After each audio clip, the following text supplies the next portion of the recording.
بسم الله الرحمن الرحيم. اللهم صل على سيدنا وحبيبنا ونبينا ومولانا محمد وعلى آله وصحبه وبارك وسلم. معزز ناظرین، السلام علیکم ورحمۃ اللہ وبرکاتہ. حج کے ایام شروع ہیں اور مسلمان رب تعالیٰ جل وعلا کی توفیق سے حج کے لیے جو روانہ ہو رہے ہیں. حج بنیادی جو اسلامی اعمال ہیں ان میں سے ایک عمل ہے، ارکان اسلام میں سے ایک رکن ہے. نبی مکرم صلی اللہ علیہ وسلم نے اسلام کی جو بنیادی ارکان بیان فرمائے ان میں کلمہ طیبہ ہے، نماز ہے، روزہ ہے، حج ہے، زکوٰۃ ہے. تو یہ جو حج ہے یہ ارکان اسلام میں سے ایک عمل ہے. بنیادی کلمہ طیبہ جیسے ہی بندہ پڑھتا ہے تو کلمہ طیبہ پڑھنے سے مومن ایک فرد اسلام میں داخل ہو جاتا ہے. اب آگے اعمال اسلام جو ہیں ان کو ذرا ہم نے سمجھنا ہے. ایک ہے پورے اعمال کے اعتبار سے طویل سلسلہ، ایک ہے ان کا بنیادی فلسفہ. اگر ہم اس بنیادی فلسفے کو سمجھ جائیں گے تو پھر انشاءاللہ وزیر جو ہے وہ ہمارے اعمال کے اعتبار سے سلسلہ جو ہے وہ آسان ہو جائے گا، اس سے سبق لینے کا سلسلہ جو ہے وہ آسان ہو جائے گا.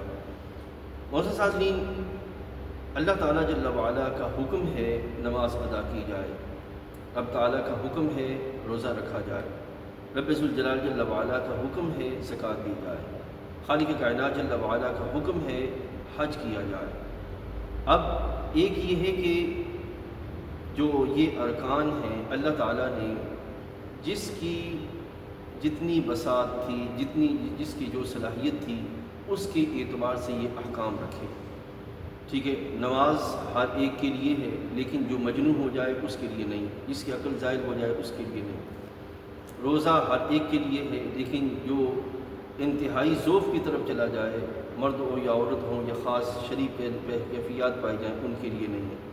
اسی طریقے سے جو زکوٰۃ ہے یہ جو صاحب نصاب ہیں، سال گزر جائے ان کے لیے ہے، ہر ایک کے لیے نہیں ہے.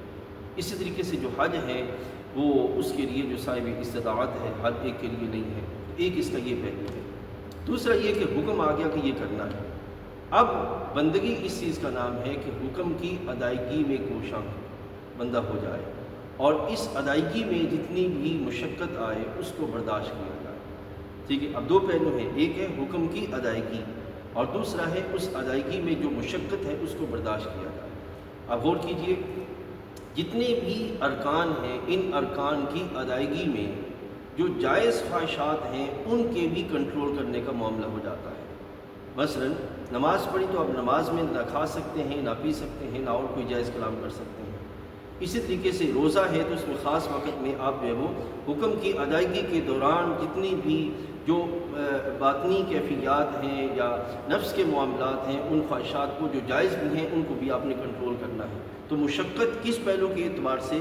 ایک حکم کی ادائیگی کے اعتبار سے، دوسرا اس دوران اٹھنے والی جو باطنی کیفیات ہیں ان کو کنٹرول کرنے کے اعتبار سے، تاکہ بندہ حکم کی ادائیگی کو صحیح طور پہ کرتے ہوئے اس کی عادات اور اس کے اثرات اپنی طبیعت میں محسوس کر سکے. اسی طریقے سے معزز حاضرین حج ہے کہ بندہ مال کمانے کے بعد مال کی جو محبت ہے وہ اس کے دل میں جو وہ اثر کرنا شروع کر دیتی ہے. تو خالق کائنات جل وعلا اس کو اس کے علاقے سے نکال کر بیت اللہ شریف کی طرف بڑھنے کا حکم دیتا ہے، جہاں پر وہ صرف 2 چادروں کے ساتھ ایک طویل وقت جو ہے وہ گزارتا ہے. اور وہاں پر بھی اس پر یہ لازم ہے کہ وہ اس دورانیے میں کوئی ایسا کلام نہیں کرے گا، ایسی سوچ نہیں لائے گا، ایسا کوئی انداز نہیں اپنائے گا جو کہ اس کی اپنی خواہشات کی جو ہے وہ اظہار کا ذریعہ ہو. اس کا پھر جو وہ نتیجہ کیا نکلے گا کہ وہ بندہ جل وعلا، وہ بندہ جو ہے وہ اللہ تعالیٰ اس کے دل میں خالصتاً اپنے حکم کی ادائیگی اور اس کی مشقت کو برداشت کرنے کے سبب اپنی محبت جو ہے وہ اسے عطا فرما دے گا. یہ بنیادی فلسفہ. اللہ ہمیں سمجھ و عمل کی توفیق عطا فرمائے.